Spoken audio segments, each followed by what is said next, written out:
I've been wanting to make this video for quite a while now, and it seems like just everything has been conspiring against me, and it might have been the most important video to have ever made, especially with regards to not just our zero data expiration trading that we're doing here in our live trading room, but just all spread trades in general. Every single day that we're in our live trading room, we get this question. What is the right width of the spread? Should we be doing $5 spreads, $10 spreads, $25 spreads, $50 spreads? Where is the sweet spot? And so I want to get into that and basically lay out the calculation that you can use. It is a little bit convoluted, it is a little bit complicated, but if you understand it, we'll try to go through it here slowly. I think it will help you illuminate that decision-making process. And so one of the things that I just want to start off right off the bat on talking about choosing spread widths, obviously we all understand that delta plays an important role in that. We understand that the dynamics of a spread trade with a 25 delta is very different than a 5 delta trade. We get that. We understand that. For the purposes of this educational video, I'm going to leave the conversation of deltas out, and I'm going to do a separate training video on selecting deltas, because while it obviously is something that is a factor here, I think it does deserve its own separate conversation. So just keep that in mind, that obviously our trades are going to vary. If we're doing, again, selling a 25 delta credit spread versus a 5 delta credit spread, obviously there's a factor there. We'll get into that with the delta video that is just a standalone video. Okay. One of the things, though, we do want to talk about here is ROC, and that's return on capital. Ultimately, at the end of the day, that's really the bottom line, isn't it? Is how much money did we have to put out versus how much credit did we receive? Now, there's a lot of other factors that go into deciding what spread width to use. That's not the ultimate end-all be-all, but return on capital is obviously one of the critical components that we want to look at when we choose a spread.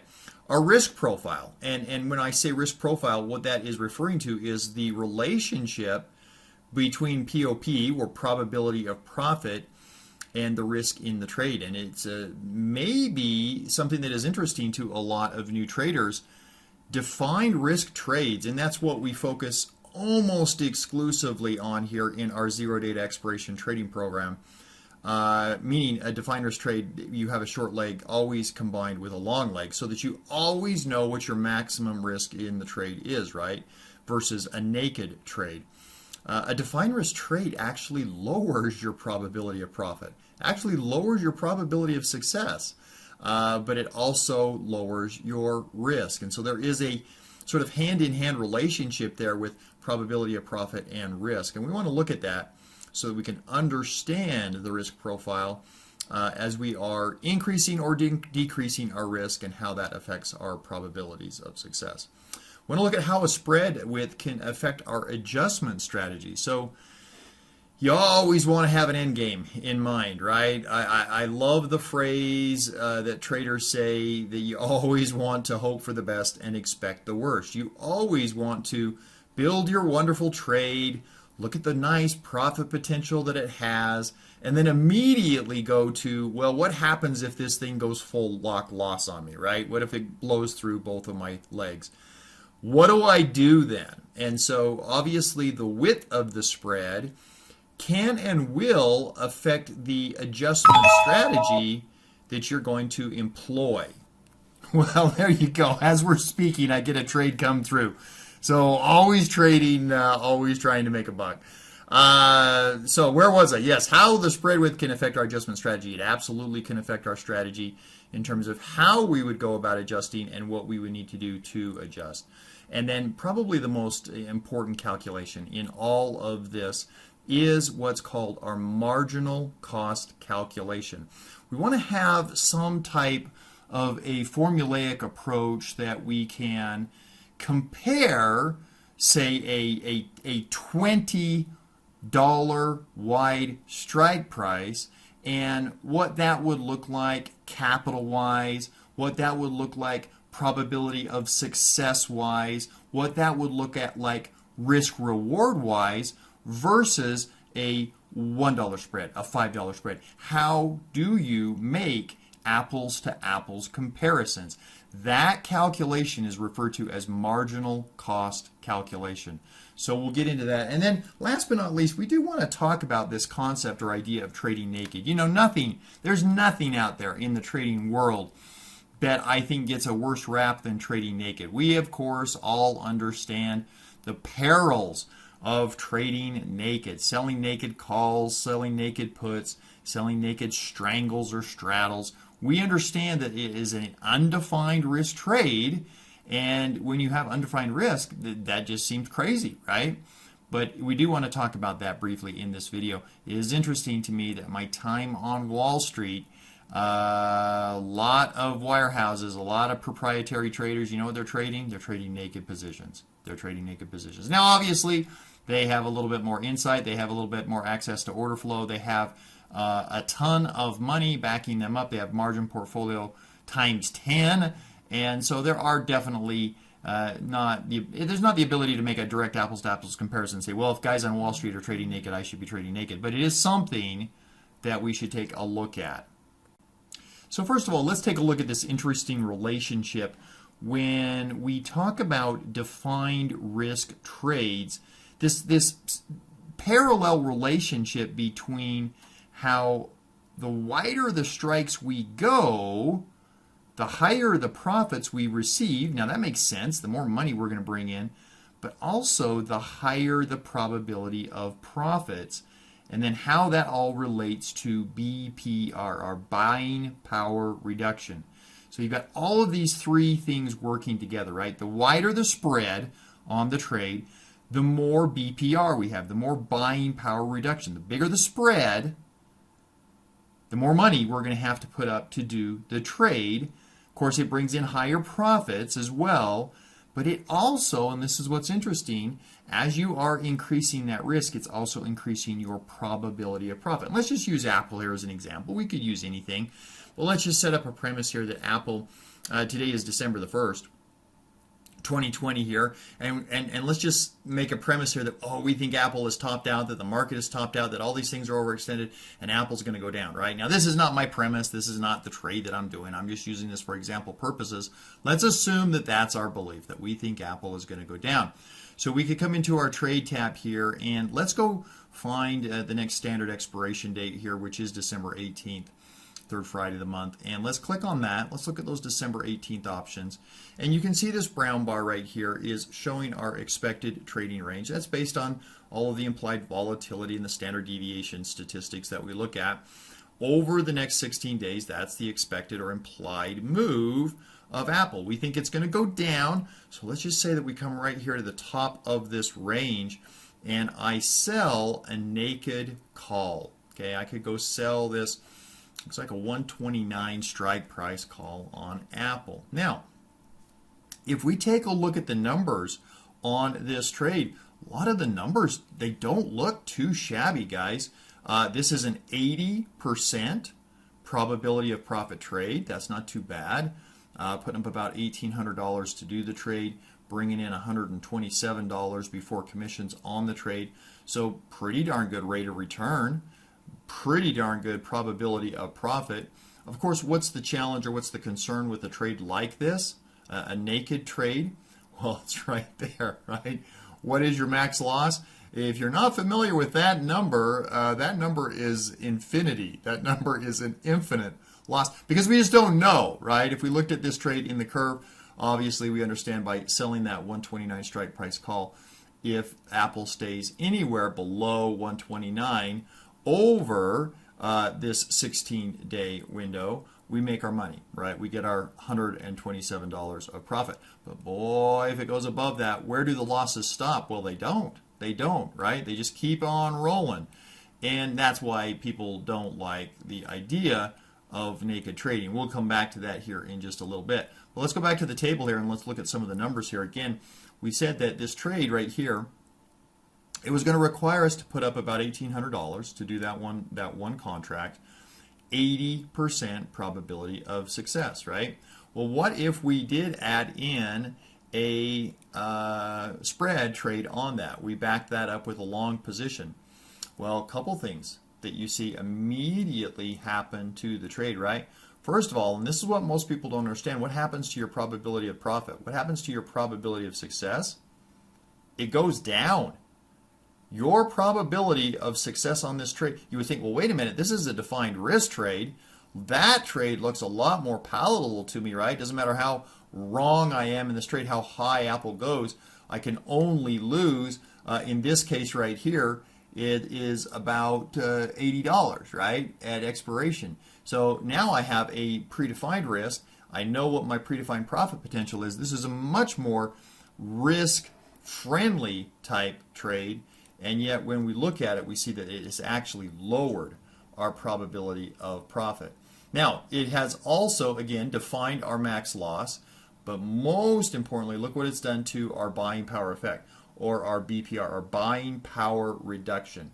How much money now do we have to put up to do this trade versus what we had to put up before?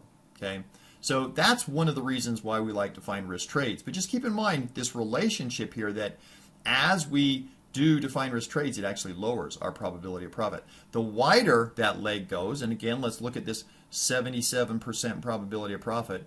Watch that as we widen out the strikes. Now we go to 78, now we go to 79, now we go to 80. Eventually that's going to max out, but again, keep this in mind that the wider the spread, actually the greater the probability of our trade working is. However, as we widen that out, what is that doing to our buying power reduction? It's increasing, you see that right there, it increases the amount of money that we would have to put in the trade. We go from $81 up to whatever it is that we would grow that spread to, right? The wider the spread, the more money. So again, this is the coefficient that we want to talk about. How can we look at our buying power reduction, our probabilities of profit, and then obviously at the end of the day, what the income potential of the trade is, what the ROC, the return on capital is. How can we look at all of these and compare a bunch of different strike prices? Well, that is what is referred to as marginal cost. So let's go through the calculations on marginal cost. We'll go through this slowly, and this will be the number that you'll be able to use to calculate. Okay, so what is this end-all be-all marginal cost calculation? Why is it so important? Once again, once you understand this calculation, you'll be able to look at any spread and very quickly decide where the sweet spot in that trade is. So marginal cost calculation, once again, what we're trying to do is we're trying to take the marginal cost of the trade. That is a number that we calculate as a percentage of the return on capital. Okay, so this is the marginal cost is we're looking at it as a percentage on the return on capital. So once again, where is the sweet spot, right? Here's the math. So step number one, we're going to take the credit that we have received on a trade, on a spread, and we're going to look at that credit as a percentage of our buying power reduction. Okay, so we're going to do a $5 spread and maybe looking at a $10 spread, maybe looking at a $15 spread.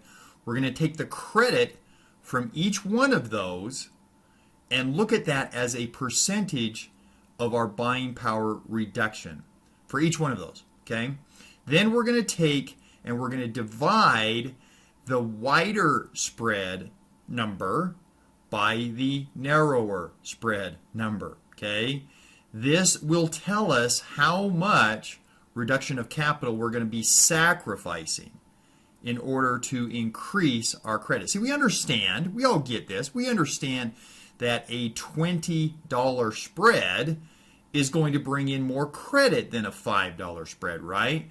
But we want to know how much the reduction of our capital is involved there, how much of that we are sacrificing in order to increase our probability of profit or our credit on that trade. Now, the ideal coefficient here, this is going to give us a coefficient. If we are dividing that percentage number from the wider spread and the narrower spread, the ideal coefficient, of course, would be 1, right? That's the ideal coefficient. That would simply mean that going to a wider spread and getting a greater credit did not result in a reduction of our capital. In other words, it was just as efficient as a shorter spread, a smaller spread, right? That's very rarely the case. We know that generally speaking, when we go to a wider spread, we're going to have to put up more capital. So again, we're going to take the credit as a percentage that we receive from each one of these spreads, look at it in relationship to our buying power reduction, divide the wider spread number by the narrower spread number. Now let's take a look at some examples of this. So before I get into this analysis, I do want to give credit where credit is due, and that's to Tasty Trade, the good fellows at Tasty Trade in their research department, and the good fellows at what used to be Invest Tools, which was part of TD Ameritrade. I had a couple of buddies that worked with the educational side of Invest Tools, and they always put out good information. And I'm going to be using some of their tables here, and I'm going to be using some of the information from Tasty Trade as well. They have a great research department there, so I want to give credit where credit is due here on how this is calculated. But if we take a look at this here, let's just look at this first of all, and I believe these are these charts right here are from Tasty Trade. We're going to look at a low IV environment at the money call spreads, okay? And you can see that the columns that we're looking at here, we're looking at the width of the spread, the credit that we are bringing in, how that credit, how that width affects our buying power, and subsequently our probability of profit. And then there's that calculation, and there's marginal cost calculation. Remember, we're trying to divide that wider spread into the narrower spread, divide the wider spread by the narrower spread, and we get that coefficient. And the coefficient of 1, of course, would be perfect. You're never going to get a 1 because that doesn't make any sense, but we want to get as close as possible to that number. So you can see here as we widen out, and again, this is a low IV. This is a low implied volatility environment. As we widen out the spreads, as you would assume, the credit increases, right? We get more and more credit in on the trade. Also, as you would assume, we are increasing our buying power. It obviously makes sense that if we were to go from a 1-width spread to a 2-width spread, that we would effectively double our buying power, right? That makes sense. So we've got our widths, we've got our credit, we've got our buying power, we've got our probability of profit. And this is what we just went through on the Apple example. Maybe sounds a little counterintuitive, but the wider the spread, the better the probability of profit, right? So we've got to balance these two things out right here. We've got to balance out, hey, I obviously want to increase my probability of profit, but I also need to be cognizant of what it's doing to my buying power, right? And finally, there's our marginal cost. So you can see as we go up the scale here, we really increase and increase, or improve and improve and improve our marginal cost up until a 10 wide strike price. You can see after 10 wide strike prices, if we were to go to 15, we now have passed the point of no return. We're actually now doing worse than we were before. Yes, we went from that's correct, an 84% probability of profit trade is worse than a 78% probability of profit trade, because it's not giving us the best bang for our buck. That's what we're looking for, the number closest to 1, right? Now, again, this is a low IV environment. High IV saves us. High IV rescues us in so many ways. It's almost, in certain aspects, free money in certain components of a trade. And if we look at that, you can see that in a high IV environment, now we're looking at these at the money call spreads, same width spreads here. You can see that the credit has obviously increased immensely, right? If we look at a 5 wide here at $1.76, now it's $2.64, right? A 10 wide here at $2.24, now it's $4.14. So obviously high IV helps us on the credit. It also affects us on the buying power because we are receiving more credit.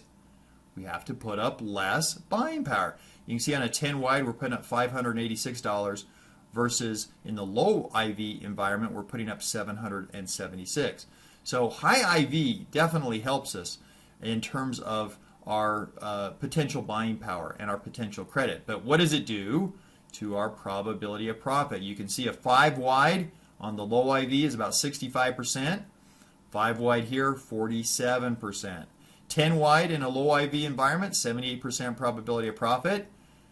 59% in the high IV environment, right? So obviously the more volatility, the lower the chance we have of being successful at our trade.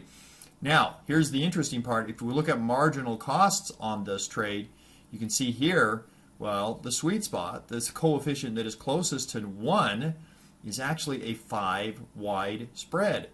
So what does that mean in a high IV environment?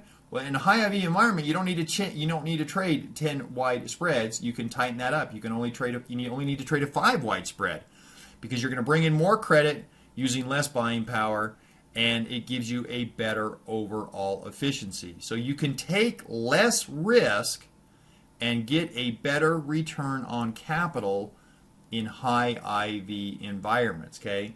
Now, let's come back to this idea of naked trades and how that affects the overall transaction. And one of the concepts, or I guess one of the things that we need to discuss here, is how commissions come in and affect all of these things. One of the things that I was always frustrated with on all of the educational videos that I was ever able to see or learn from was the little asterisk below that said, you know, this excludes commissions, fees, charges, and overhead.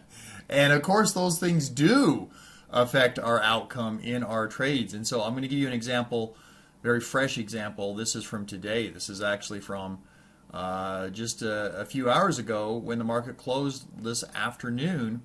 And it's on CRM, so Salesforce. CRM reported earnings right after the market closed.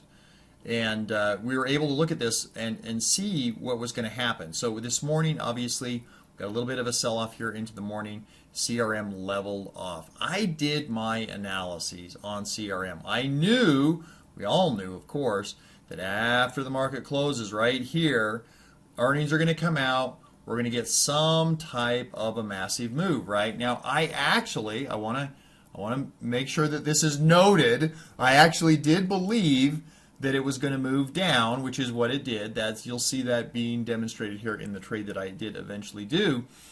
But the problem that I had with this earnings trade, and this is what is called a vol crush trade, which, by the way, just a little side note here, I will be working on, if you want to put in the comments section of this video if you're interested or not, I am working over the next couple of months putting an entire program together exclusively on volatility crush, on vol crush trades. And I think that you will find that volatility is easier and more profitable to trade than theta. I think that Vega is easier to trade than theta, which is just sitting around waiting for the paint to dry, right? Anyway, that's just a side note, but this was a theta trade, or excuse me, this was a Vega trade. This was a volatility crush trade. I knew that the implied volatility in these options was going to collapse. It was ridiculous. It was over 100% implied volatility. I knew it was going to come down, and I thought that the stock was going to come down as well. But as I looked at the trades, the implied volatility and the historical volatility just simply didn't match up. I couldn't get them to match up. And what I mean by that is typically you want to be selling options that are more expensive than they should be. You want implied volatility to be higher than what historic volatility has actually panned out to be. That wasn't the case with CRM. And again, don't quote me on these numbers, but I think the implied volatility, implied move of CRM before the announcement came out was in the 7% range, and this has had a historical range of over 10%. So you're basically not getting the bang for your buck. Tried to put as many credit spreads together, or butterflies together, or iron condors together, or you name it, and I just didn't like the risk profile in the trade. So ultimately, what I ended up doing here on the trade, you can see my transactions, you can see my fills right here. I got into a naked call position. I sold 15 contracts at the 290 strike price. Now, it closed at 241. After hours, it's dropped down to 230. So that would have been a nice trade to hold, but I did not hold it. I just sold those naked calls at 290. Okay, now if we replicate that order, selling 15 of those contracts at 74 cents, you can see the numbers on that trade. That's a $36,000 trade, bringing in $1,100. You know what I like the most about this trade? You know what I love about this trade? It's not the 99.5% probability of success, although that's nice. It's this. It's right here. It's this commission and fee charge of 12 bucks. Guys, you just can't get much lower than that on a $36,000 trade. There's never going to be anything that we're really going to be able to do, save for trading stocks themselves, which is not capital efficient, that is going to give us a better bang for our buck than naked trades. Okay, they're a clean trade fee-wise. But I put up $36,000. I brought in $1,100. You can see on the activity there, I made the decision to close this out prior to the market close, prior to the end of the day. Market closes 2 p.m. my time. I closed this out at 1:49 p.m. At 60 cents. Now, if we look at the activity on this, or the history of this trade, you can see there's all of those transactions right there. I started at about 11:30 in the morning, closed it out at 1:50 in the afternoon, just over 2 hours into this trade, and you know what? I made 200 bucks. Minus out my fees and commissions, I made about 200 bucks. So yeah, I made 200 bucks on a $36,000 trade, but I would submit to you that this is one of the safest trades I've done in a very, very long time. Now you may say, well, a naked call trade, got to be the riskiest trade in the world. That is the absolute riskiest trade in the world. And again, I would come back with the response, there are no risky trades. There's no such thing as a risky trade. There are just risky traders, right? It depends on how you choose to handle the trade. Could I have stayed in this trade? Oh my goodness, I wish I would have, right? I wish I would have. If we look at the charts on that, obviously I would have, I sold the 290 calls. It's not even on the chart up here, right? It's not even in the picture. And I would have made a nice bank on that trade. But you don't know if you're going to be right. You're guessing, right? This could have just as easily, instead of gapping down here, it could have gapped up here, right? Could have been an easy loss on that leg. The risk-reward ratio, the alpha of this trade of exiting early, banking my $200 in profits, guys, I'm going to take that. I'm going to take that on a 2-hour trade, bringing in $200 on the trade. If you can do that a couple of times a week, if you can do that, heck, if you could do that 5 times a week, guys, if you could do that every single day, that's $1,000 a day. That's $4,000 a month, $50,000 a year almost. On a $36,000 capital base, that's a good rate of return, and it is a good risk. So again, this is not a video to purport that naked trading is the best way to trade. But again, when we are building our credit trades, when we are looking at our spreads, when we are trying to figure out and calculate what that ratio is, what our marginal cost ratio is on a trade, make sure that you're looking at all the pertinent factors.